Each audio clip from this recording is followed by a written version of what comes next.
Hay secretos que la industria del entretenimiento ha intentado enterrar bajo una pesada alfombra de olvido y contratos de confidencialidad. Historias de mentes brillantes, creadores que acariciaron el cielo con sus melodías, pero que terminaron convertidos en fantasmas por las frías decisiones de unos ejecutivos en trajes elegantes. Hoy vamos a abrir los archivos prohibidos de la música en español para descubrir una de las traiciones más dolorosas y cínicas de las que se tenga registro. Nos adentraremos en el destino de un hombre que lo tenía todo para ser una leyenda imperecedera. Un compositor cuya sensibilidad superaba con creces los límites de su época, pero que fue empujado hacia el vacío cuando las tendencias del mercado cambiaron de rumbo. Prepárense para conocer la verdadera odisea de Gonzalo Benavides, un genio absoluto que pasó de los aplausos ensordecedores a un exilio silencioso y desgarrador. La historia que están a punto de escuchar no es solo la crónica de un artista talentoso, sino el fiel reflejo de cómo el negocio de la música puede triturar el alma humana cuando ya no genera los dividendos esperados. Acompáñenme a lo largo de este viaje por los pasillos oscuros de las grandes corporaciones discográficas, donde el arte se mide en números y la lealtad no existe. Descubriremos cómo una de las plataformas más importantes del continente americano se convirtió en el escenario de un juego sucio que alteraría para siempre el destino de nuestro protagonista. Las promesas de gloria eterna se transformaron, de la noche a la mañana, en una sentencia de exclusión que lo obligaría a buscar refugio a miles de kilómetros de su hogar, trabajando desde las sombras para agigantar los nombres de otros, mientras el suyo propio era borrado de la memoria colectiva. Para comprender la magnitud de la tragedia artística de Gonzalo Benavides, es necesario viajar al Madrid de mediados del siglo XX, específicamente al año 1956. La capital de España era entonces una ciudad gris, marcada por las estrictas normas de una sociedad de posguerra que miraba con profunda desconfianza cualquier atisbo de modernidad o rebeldía. En ese entorno opresivo y profundamente conservador, el hogar de los Benavides se erigía como un monumento a la rigidez y la disciplina. Su padre, un hombre de principios inquebrantables y carácter severo, tenía diseñado un destino muy diferente para su hijo, alejado por completo de los escenarios y las distracciones banales del arte. Cada rincón de aquella casa respiraba una exigencia asfixiante, donde las expresiones de sensibilidad eran vistas como una debilidad que debía ser corregida de inmediato. Sin embargo, la naturaleza indomable del joven Gonzalo no tardaría en chocar de frente con las expectativas familiares. Mientras su entorno le exigía estabilidad y conformidad, su mente se inundaba de acordes y poesías que anotaba a escondidas en cuadernos desgastados. Las tensiones domésticas se volvieron cotidianas, transformando la cena familiar en un campo de batalla silencioso donde las miradas acusadoras reemplazaban a las palabras de aliento. El refugio del adolescente se encontraba en una vieja habitación al fondo de la vivienda, donde pasaba las noches en vela escuchando vinilos de contrabando que devoraba con una fascinación casi religiosa. Esos discos, que lograban burlar la estricta censura de la época, fueron sus verdaderos maestros y encendieron en su interior una chispa de genialidad que ningún castigo paterno lograría apagar. El paso de la seguridad del hogar a la crudeza de la vida pública fue un tránsito amargo y lleno de espinas para el joven creador. Desprovisto de cualquier apoyo económico o moral por parte de sus tutores, Gonzalo tuvo que enfrentarse a la realidad de un Madrid nocturno que no se parecía en nada a sus sueños románticos. Sus primeros escenarios no fueron los grandes teatros iluminados, sino las tabernas lúgubres del centro de la ciudad, lugares donde el olor a humo y alcohol barato impregnaba las paredes. Allí, frente a un público indiferente que buscaba ahogar sus propias penas, el artista entregaba su alma en la guitarra a cambio de unas pocas monedas que apenas le alcanzaban para pagar una habitación compartida en un lúgubre y precario hostal. Eran tiempos de carestía extrema, donde el hambre real se mezclaba con la necesidad imperiosa de ser escuchado. Los rechazos en las oficinas de los productores musicales se convirtieron en una rutina humillante que ponía a prueba su resistencia psicológica. En más de una ocasión, ejecutivos mediocres que ni siquiera se tomaban la molestia de escucharlo completo arrojaban sus maquetas al cesto de la basura frente a sus ojos, argumentando que su estilo era demasiado complejo y su voz excesivamente apasionada para el consumidor promedio. Gonzalo tuvo que aceptar trabajos extraños y mal remunerados en el submundo de la publicidad y como músico de sesión anónimo, soportando el desprecio de directores tiranos que lo trataban como simple mano de obra intercambiable. Pero la persistencia suele tener un aliado invisible en el destino, y una noche de tormenta, mientras cantaba con el alma rota en un rincón olvidado de la capital, un influyente cazatalentos se detuvo a escucharlo, cambiando su historia para siempre. Aquel encuentro fortuito en la penumbra de una taberna madrileña se transformó de inmediato en el boleto de entrada a un universo dorado pero sumamente peligroso. La firma del primer contrato discográfico con una de las compañías más poderosas del planeta fue recibida por Gonzalo como la salvación a todas sus penurias económicas, sin sospechar que las letras pequeñas de aquellos ostentosos documentos escondían cláusulas que encadenaban su libertad creativa para siempre. Casi de la noche a la mañana, las emisoras de radio comenzaron a reproducir de forma masiva su primer gran impacto comercial, titulado Bellísimo. El fenómeno fue tan fulminante que el joven cantautor se vio atrapado en un torbellino de histeria colectiva, donde miles de seguidoras sitiaban los hoteles donde se hospedaba, impidiéndole caminar libremente por las calles sin un robusto cuerpo de seguridad a su alrededor. La riqueza material y el reconocimiento público llegaron de golpe, envolviendo al creador en una jaula de cristal repleta de lujos repentinos que funcionaban como un efectivo espejismo. Los ejecutivos de la corporación vigilaban con lupa cada una de sus apariciones públicas, moldeando su imagen pública según los fríos intereses del mercado y despojándolo paulatinamente de su esencia rebelde original. Detrás de los trajes hechos a medida y los automóviles de gama alta que la empresa ponía a su disposición, existía un control asfixiante sobre su repertorio, limitando su inmenso talento como compositor para obligarlo a mantenerse en la cómoda línea de la balada romántica más comercial. Gonzalo comenzaba a comprender, con una mezcla de asombro y amargura, que el éxito en la industria musical no se pagaba con esfuerzo, sino entretejiendo un pacto de sumisión absoluta ante las directrices de los despachos presidenciales. El precio de habitar en la cima de las listas de popularidad se cobró muy pronto una factura sumamente elevada en la salud física y mental del artista. Los programadores de la compañía orquestaron giras maratónicas e implacables, que se extendían por meses enteros, obligándolo a presentarse en 3 ciudades distintas en una sola jornada, sin un solo día de descanso para recuperar el aliento. Bajo el calor sofocante de los reflectores de televisión y los escenarios multitudinarios, Gonzalo debía mostrar siempre una sonrisa impecable, ocultando un cansancio crónico que amenazaba con quebrar sus cuerdas vocales.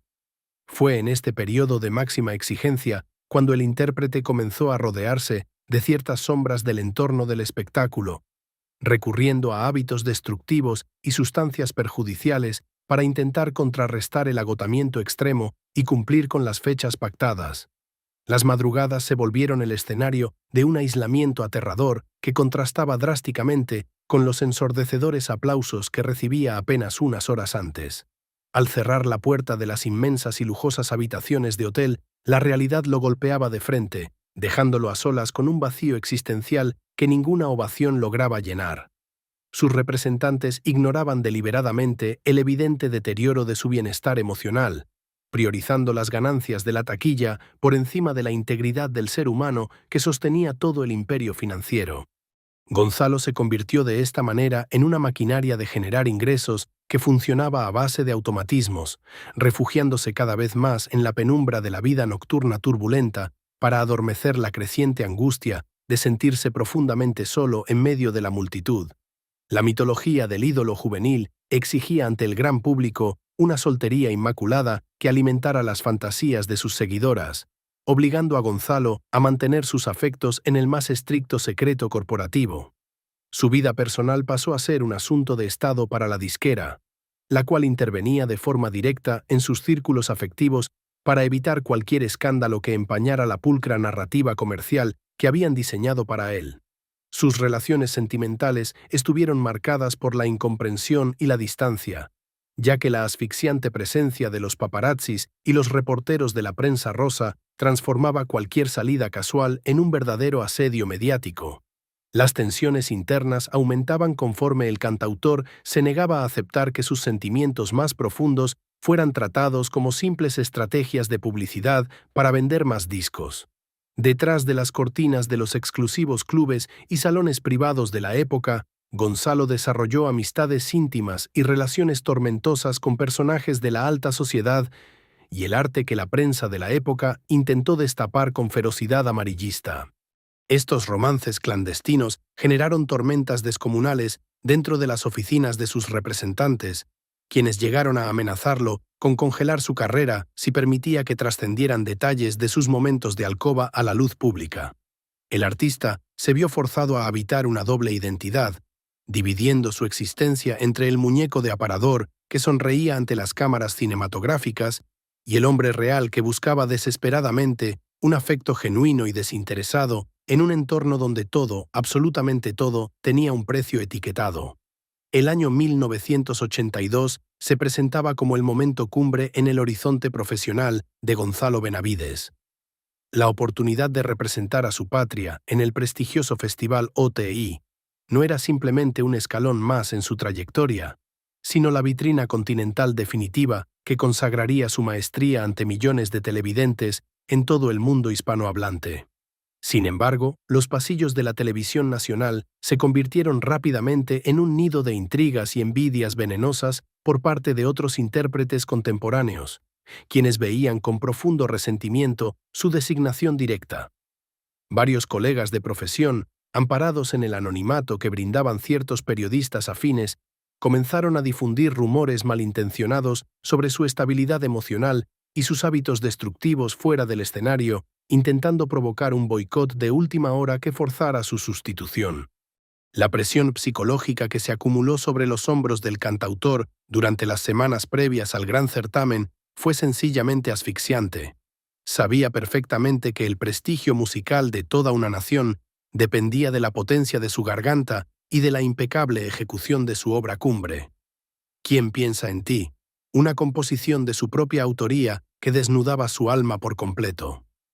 Encerrado en los estudios de ensayo, bajo la mirada atenta y fiscalizadora de los altos mandos de su corporación, Gonzalo trabajaba hasta el límite del desvanecimiento físico, consciente de que un solo desliz vocal o un instante de vacilación sobre el escenario principal destruiría el imperio mediático que tanto le había costado edificar.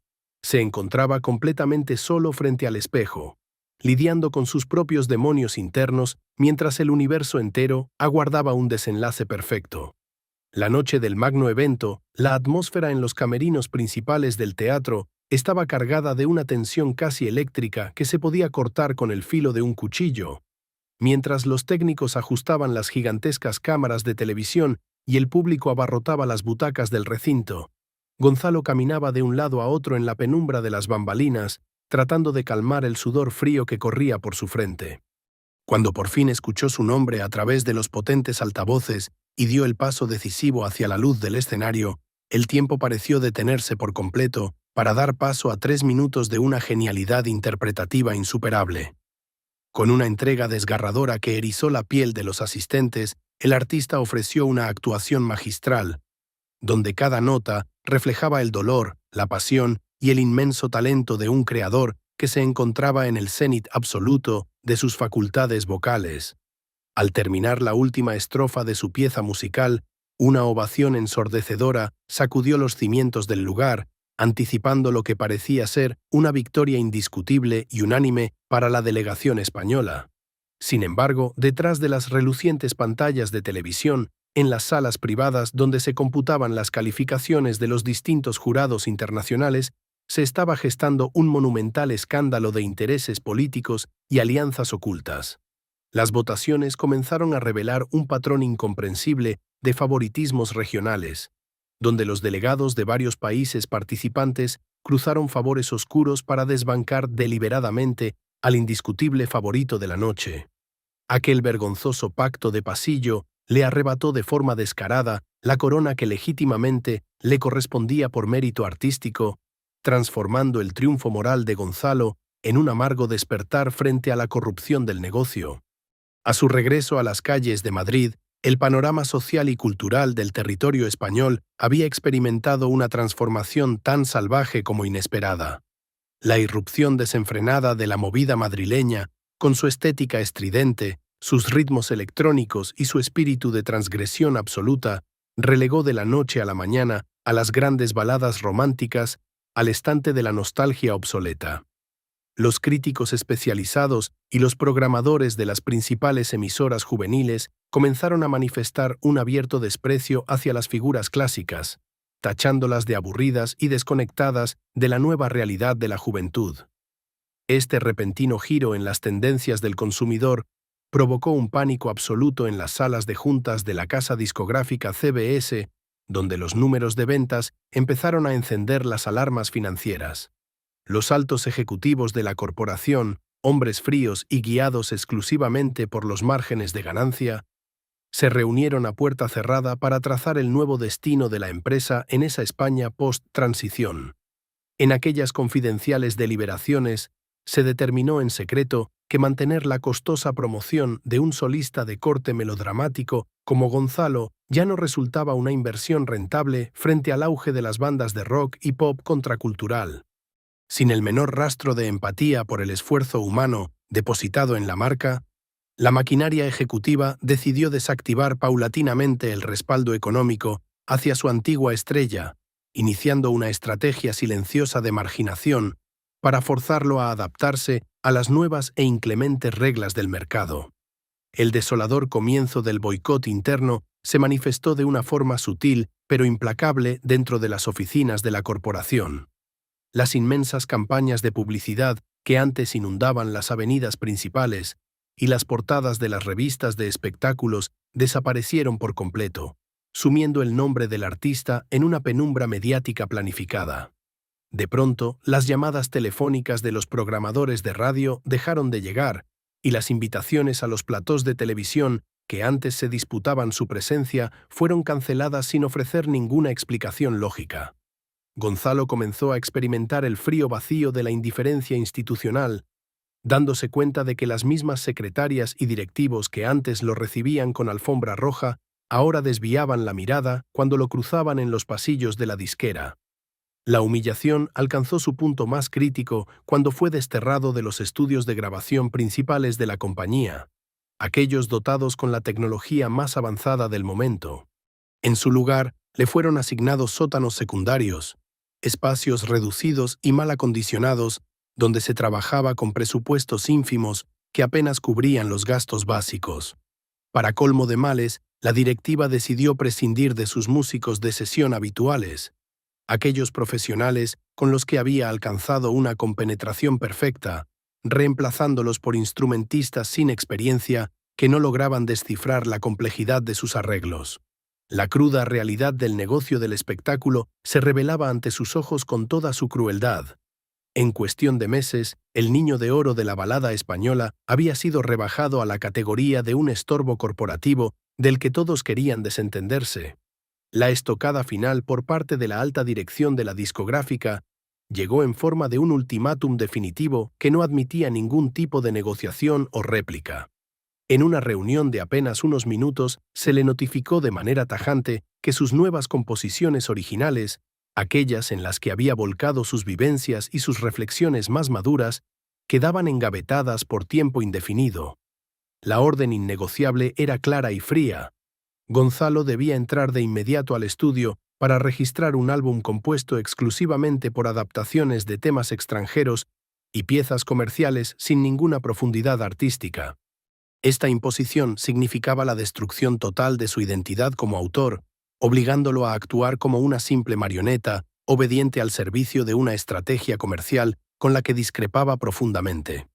El sufrimiento psicológico dentro de la cabina de grabación durante aquellas semanas fue sencillamente indecible y dejó una marca profunda en su espíritu.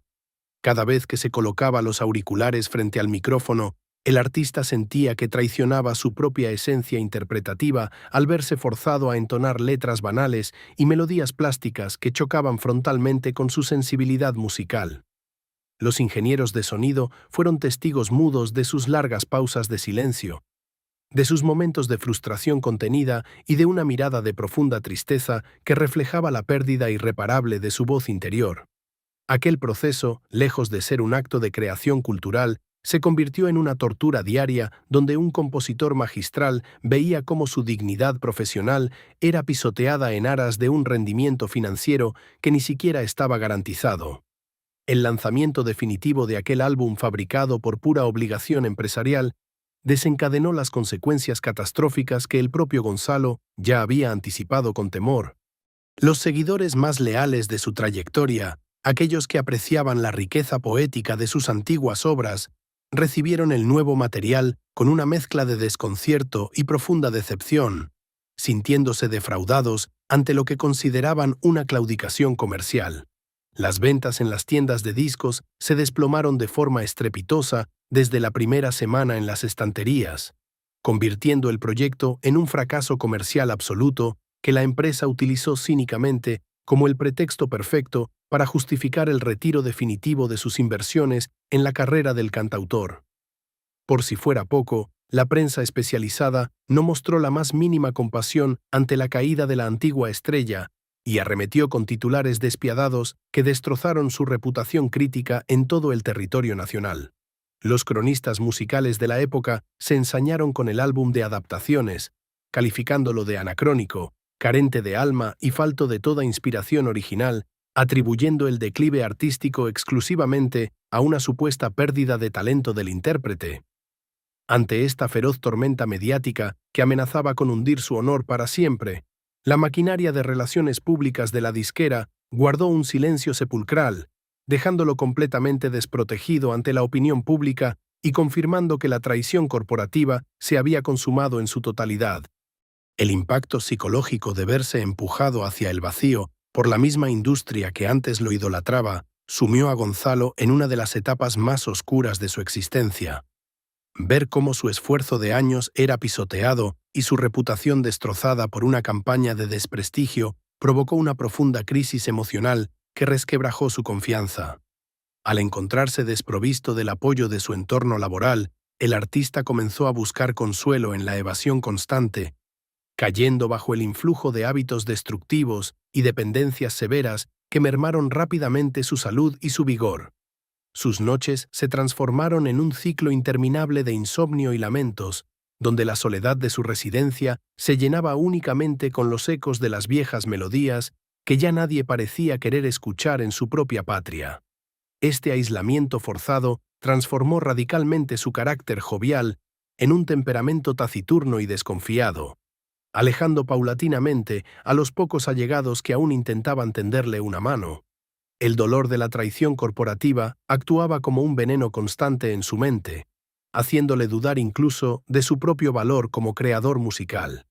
Los días transcurrían entre la inercia de una rutina vacía y la contemplación amarga de sus antiguos trofeos, que ahora parecían simples reliquias de una época de esplendor que la modernidad pretendía borrar de un plumazo. Gonzalo se encontraba atrapado en una parálisis creativa y vital, observando cómo el fatal deterioro de su salud emocional amenazaba con apagar de forma definitiva la genialidad que un día lo convirtió en un referente continental. El estigma de la cancelación no oficial se consolidó con una fuerza devastadora a lo largo del territorio español, cerrándole las puertas de los circuitos artísticos de manera sistemática. Los promotores de conciertos y dueños de los principales teatros del país, temerosos de contrariar las directrices de las grandes corporaciones discográficas y los nuevos gustos de la crítica, eliminaron el nombre del compositor de sus agendas de programación. De la noche a la mañana, un artista capaz de abarrotar grandes auditorios se vio imposibilitado de conseguir una sola fecha de presentación en su tierra natal, sufriendo un veto silencioso que asfixiaba su principal sustento económico. La angustia financiera no tardó en hacer acto de presencia, multiplicando los números rojos en sus cuentas bancarias y poniendo en serio peligro el patrimonio que había construido. La humillación de verse ignorado en su propia nación se sumaba al dolor de ver cómo sus antiguas composiciones eran relegadas al olvido en las programaciones habituales de la radio estatal. Gonzalo contemplaba con impotencia cómo el ecosistema cultural que lo vio nacer le daba la espalda de forma unánime, tratándolo como si fuera un fantasma del pasado que ya no tenía nada valioso que aportar al presente. Fue en ese preciso instante de quiebre absoluto cuando el cantautor tomó plena conciencia de que, si permanecía en España, su carrera musical estaba sentenciada a una desaparición lenta y dolorosa. La realidad le exigía tomar una determinación radical, una medida extrema que le permitiera rescatar su dignidad como profesional y proteger el don que aún habitaba en su garganta. La decisión más dura e irreversible de su existencia se materializó una madrugada de invierno, tras comprender que el silencio de su entorno era definitivo. Con el corazón quebrado por la melancolía, Gonzalo comenzó a empacar una sola maleta, seleccionando con sumo cuidado únicamente sus recuerdos más imprescindibles, algunas partituras manuscritas y las fotografías de sus momentos de gloria auténtica. Dejar atrás su hogar, los paisajes de su juventud y los afectos que habían sobrevivido a la tormenta representaba un desgarro emocional insoportable, pero la necesidad de supervivencia artística se imponía con una fuerza incuestionable. Su destino estaba fijado en el continente americano, específicamente en México, un país con una industria colosal que históricamente había servido de refugio y trampolín para los talentos caídos en desgracia. El trayecto en avión sobre la inmensidad del océano Atlántico se convirtió en un largo espacio de reflexión y duelo para el desterrado cantautor. Mirando a través de la ventanilla hacia la oscuridad de las nubes, Gonzalo se despidió en silencio de la España que tanto amaba, pero que tan mal lo había tratado en sus horas más bajas. En su mente no había espacio para el rencor absoluto, sino para una firme e inquebrantable promesa de redención personal. Demostraría al mundo y a los ejecutivos que lo habían cancelado que su música seguía viva y que el talento verdadero no puede ser sepultado por un contrato de rescisión.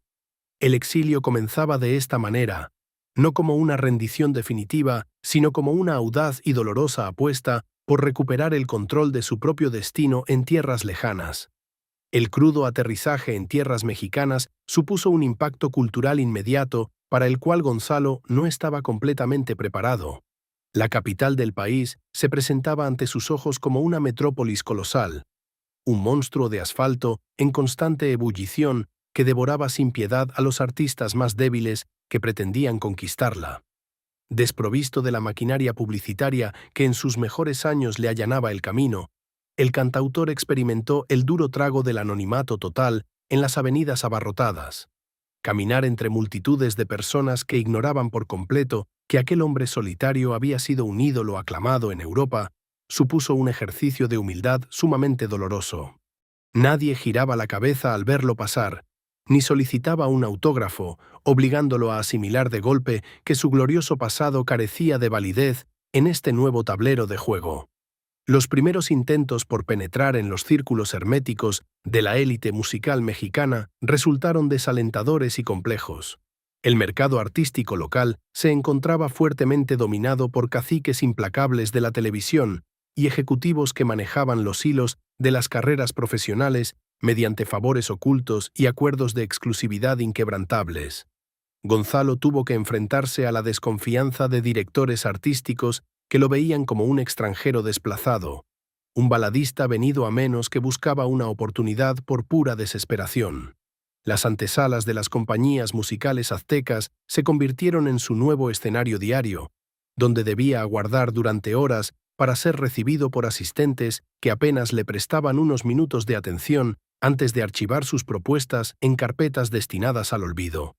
Para asegurar el alimento diario y poder costear un techo modesto en una colonia residencial de la periferia, Gonzalo tuvo que realizar el sacrificio absoluto de su ego de estrella consagrada.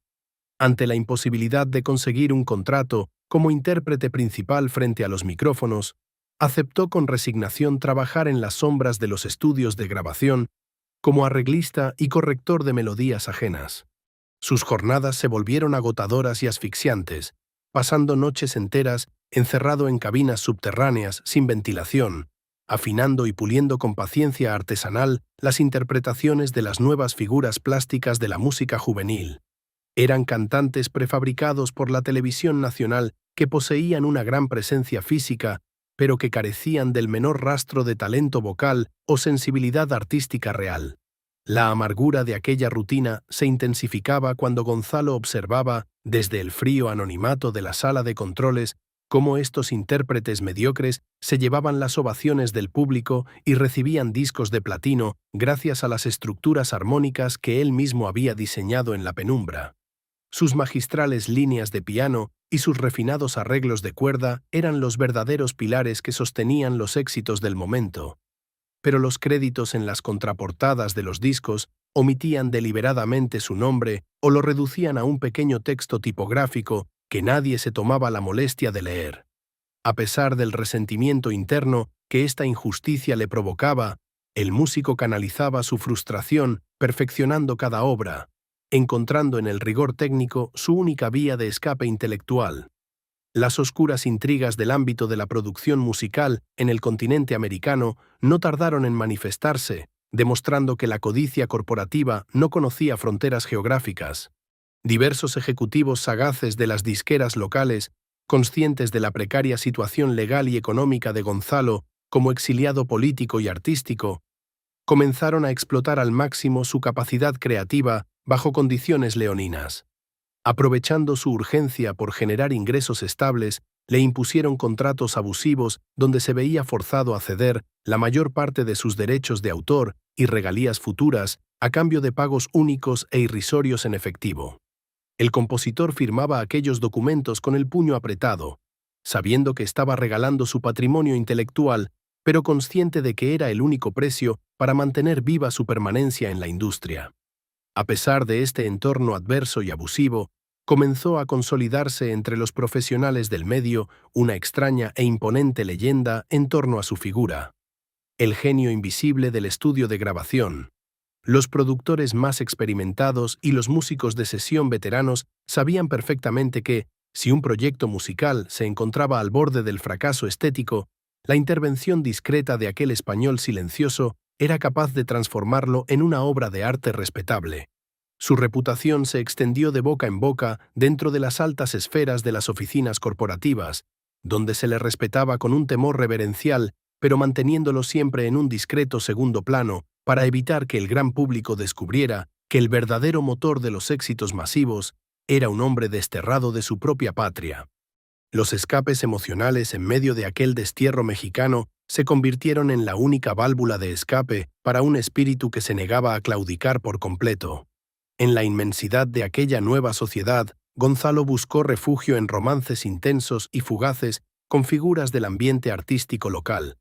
Mujeres que se sentían atraídas por ese halo de misterio y melancolía que el compositor español cargaba a cuestas como una segunda piel. Asimismo, entabló algunas amistades íntimas dentro del circuito bohemio de la capital, personas que lograban mitigar de alguna manera su profunda nostalgia por las calles madrileñas. Sin embargo, estas conexiones humanas resultaban insuficientes para sanar una herida profesional que seguía abierta y sangrando en el plano de su autoestima. Las promesas febriles de amor y los juramentos de lealtad que se pronunciaban al calor de las reuniones nocturnas se desvanecían invariablemente con la fría luz del amanecer, dejándolo de nuevo cara a cara con su inabarcable soledad interior en un departamento ajeno. Fue en estos periodos de aislamiento cuando se produjo el retorno ocasional y peligroso de sus antiguos hábitos destructivos. Aquellos excesos con los que pretendía adormecer el dolor punzante de recordar la gloria que le había sido arrebatada con tanta saña en Europa. Su salud comenzó a resentirse debido a estas dependencias severas, transformando sus horas de descanso en batallas silenciosas contra la ansiedad, mientras sus manos seguían trazando partituras perfectas que reflejaban la inmensa belleza de un alma rota por la ingratitud del espectáculo. Las cartas desesperadas que Gonzalo enviaba con regularidad hacia el viejo continente nunca obtuvieron una respuesta reconfortante por parte de quienes alguna vez se dijeron sus aliados. Con una mezcla de esperanza y dignidad, el músico intentó tender puentes con sus antiguos representantes y productores en España, proponiendo nuevos proyectos y enviando maquetas grabadas con sus propios recursos en los estudios mexicanos. Sin embargo, cada uno de sus intentos postales y telefónicos se estrelló de frente contra el silencio más gélido e indiferente de la industria madrileña. Las oficinas ejecutivas, que antes se disputaban sus llamadas, ahora simplemente archivaban sus misivas sin abrirlas, confirmando que la orden de mantenerlo en el olvido seguía vigente y era ejecutada con una frialdad matemática. La traición final se consumó cuando el artista descubrió que varios de los managers que se habían enriquecido ilícitamente a su costa durante los años de bonanza de Bellísimo y el Festival OTI, ahora fingían ante los medios de comunicación no haber tenido ninguna relación cercana con él. Al ser cuestionados en entrevistas nostálgicas sobre el paradero de la antigua estrella, estos personajes desviaban la conversación con desdén, contribuyendo a la narrativa de que el cantautor había desaparecido por su propia falta de disciplina y no por el boicot corporativo que ellos mismos habían orquestado. Este golpe moral terminó por desgastar gradualmente su espíritu guerrero, obligándolo a aceptar con nobleza su nuevo rol como un artesano majestuoso que trabajaba para agigantar los triunfos ajenos. El salto temporal hacia los primeros años del nuevo milenio trajo consigo un fenómeno tan asombroso como imprevisto en el ámbito de la arqueología musical. Mientras las cintas maestras originales de sus grandes éxitos continuaban acumulando polvo en las frías bóvedas subterráneas de las multinacionales discográficas en Europa, una nueva generación de críticos eruditos y coleccionistas comenzó a desenterrar su legado. El nacimiento de este fenómeno de culto transformó por completo la percepción de su obra, convirtiendo los antiguos vinilos descatalogados de Gonzalo en verdaderos tesoros por los que hoy se pagan fortunas en los mercados especializados de Internet. Su sensibilidad extrema, antes tildada de anacrónica por los defensores de la movida, comenzó a ser revalorada como una cumbre del romanticismo pop español. Este redescubrimiento digital e histórico generó un contraste macabro e irónico con la realidad cotidiana del compositor. Mientras miles de melómanos en diversas partes del mundo compartían con devoción sus antiguas interpretaciones en plataformas digitales, maravillándose ante la complejidad de sus arreglos y la potencia de su voz, el gran público masivo continuaba sumido en la más completa ignorancia sobre su verdadera aportación y su paradero actual. La maquinaria que lo había cancelado décadas atrás observaba con discreción este resurgimiento, beneficiándose de las reproducciones en línea sin mover un solo dedo para reparar el daño moral y profesional que le habían infligido a un genio que seguía habitando en las sombras productivas de su exilio americano. Los ridículos e insultantes dividendos que le llegaban esporádicamente desde Europa a sus cuentas bancarias en México no eran más que las míseras migajas de un inmenso imperio financiero que él mismo había ayudado a cimentar con sus propias manos y su talento inagotable. Cada estado de cuenta trimestral que recibía por concepto de derechos de autor representaba una bofetada a su dignidad, reflejando cómo las corporaciones continuaban enriqueciéndose a costa de su catálogo antiguo, mientras alteraban las cifras de ventas mediante tecnicismos legales para no pagarle lo justo.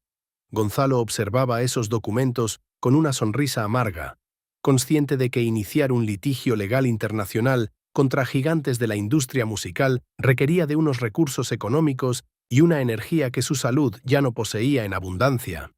A pesar de este despojo sistemático, el paso de los años permitió que se realizaran algunas escasas entrevistas perdidas en medios independientes, donde un puñado de valientes periodistas e investigadores se atrevieron a alzar la voz para documentar toda la verdad sobre el boicot que destruyó su carrera en España.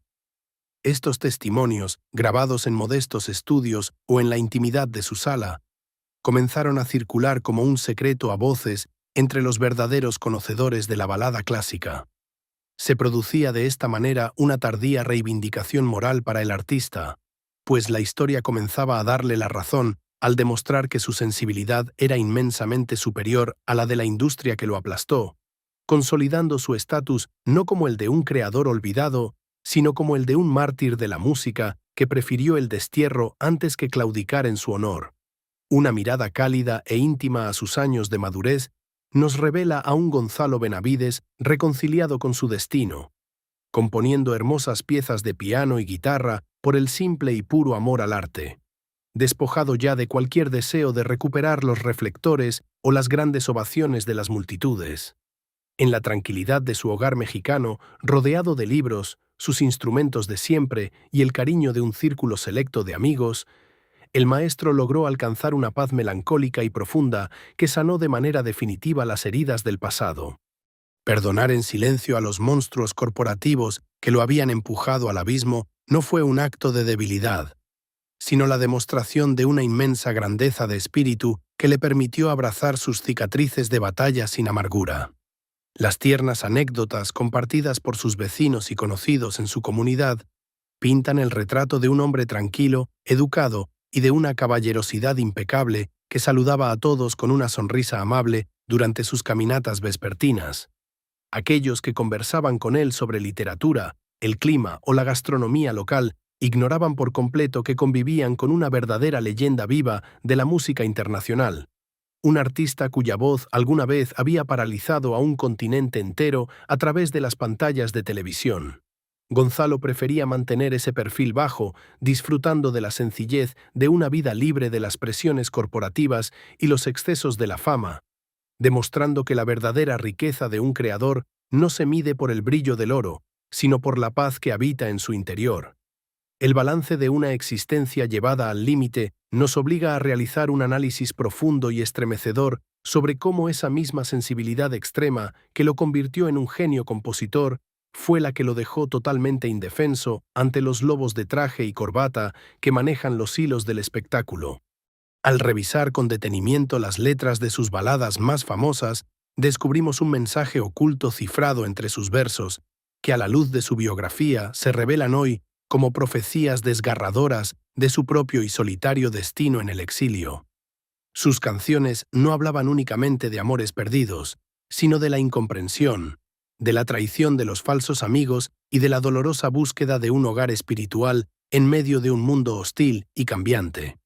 Este tributo definitivo a su inmensa figura busca arrancarle de una vez por todas la injusta etiqueta de fracasado que los ejecutivos intentaron imponerle, para coronarlo con todos los honores históricos como el verdadero mártir del romanticismo musical español. Su trayectoria es el recordatorio de que el arte auténtico sobrevive al tiempo, a los vetos institucionales y a los cambios drásticos de las modas comerciales. Gonzalo Benavides no fue vencido por la industria. Por el contrario, su obra trascendió las paredes de las disqueras para instalarse de forma permanente en la memoria emocional de sus seguidores, demostrando que aunque pretendan silenciar a un genio, la belleza de sus melodías siempre encontrará el camino para brillar en la oscuridad.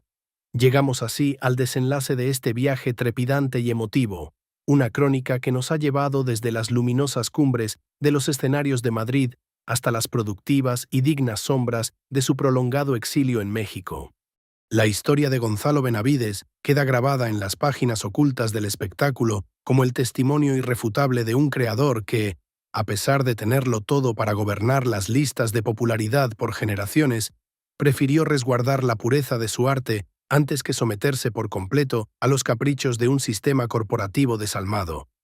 Su vuelo no fue un fracaso, sino una valiente retirada estratégica, un tránsito donde la geografía cambió, pero la genialidad de sus composiciones permaneció intacta, demostrando que las fronteras no pueden contener a un alma verdaderamente dotada de sensibilidad. Este relato nos obliga a plantearnos una reflexión sumamente punzante y directa sobre el funcionamiento del ecosistema del entretenimiento contemporáneo. ¿Cuántos talentos incomparables, cuántas mentes brillantes y voces irrepetibles estarán siendo desechadas en este preciso instante por la implacable e insensible maquinaria de las tendencias modernas? La industria actual, obsesionada con la inmediatez y las cifras algorítmicas, continúa aplicando la misma frialdad con la que en su momento se boicoteó la trayectoria de nuestro protagonista. El destino de Gonzalo se erige entonces como un faro de advertencia para las nuevas generaciones de artistas. Un espejo que refleja la urgencia de proteger la identidad creativa frente a las presiones de los despachos ejecutivos, donde el arte se reduce a una simple mercancía desechable. Cerramos este archivo con la certeza de que el tiempo se ha encargado de hacer justicia, devolviendo el brillo legítimo a un nombre que intentaron sepultar en el olvido absoluto. Al apagar las luces del plató, nos queda en el aire una última interrogante retórica, un pensamiento filosófico que los invito a meditar profundamente desde sus hogares, mirando más allá de las pantallas y el glamour aparente de las celebridades de antaño. Al final del camino, cuando los aplausos se desvanecen y los focos se apagan por completo, ¿cuál es, en realidad, el verdadero y más oscuro precio de la gloria?